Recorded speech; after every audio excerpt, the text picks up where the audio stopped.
L'EPA Paris-Saclay travaille sur deux aspects des sols, c'est-à-dire dans tous les sols qui sont excavés, aucun n'est sorti de la ZAC et réutilisé pour l'ensemble des espaces publics. Donc une partie est stockée sur le territoire des ZAC directement, donc en deux parties.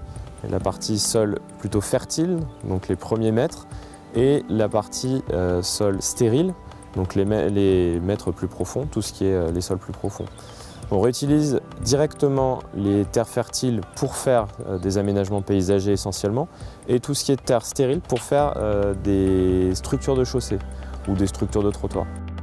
Une deuxième approche qu'on a adoptée dernièrement, c'est essayer justement de faire que ces sols stériles deviennent fertiles. En gros, pouvoir créer des sols fertiles à partir des sols plus profonds, des limons profonds. Donc c'est ce qu'on réalise sur la plateforme qui est derrière moi.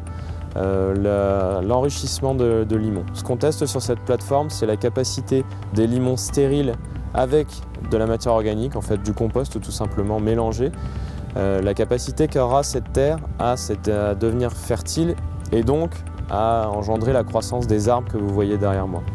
Donc cette plateforme, elle permet de comparer une croissance dans un sol stérile, un limon stérile, avec nos limons dans lesquels on a ajouté du compost.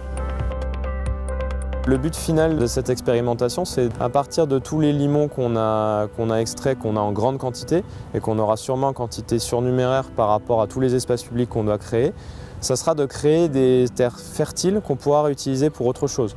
Que ce soit les aménagements paysagers de la ZAC ou éventuellement les aménagements paysagers ou les espaces verts qu'il peut y avoir à l'extérieur de la ZAC, qui sera vraiment dans un second temps.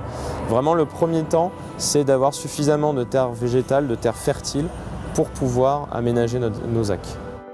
L'expérimentation va se dérouler entre 18 mois et 2 ans, avec des premiers résultats au bout d'1 an.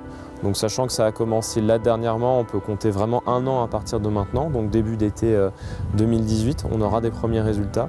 Et ensuite, pour la gestion des terres de manière générale, ça va venir au fur et à mesure du développement des ZAC. Donc clairement, ce sera quelque chose qui sera en lien au développement des ZAC. Si le planning des ZAC dépasse 2020, 2021, 2022, à quelque part, la gestion des terres suivra aussi ce planning-là.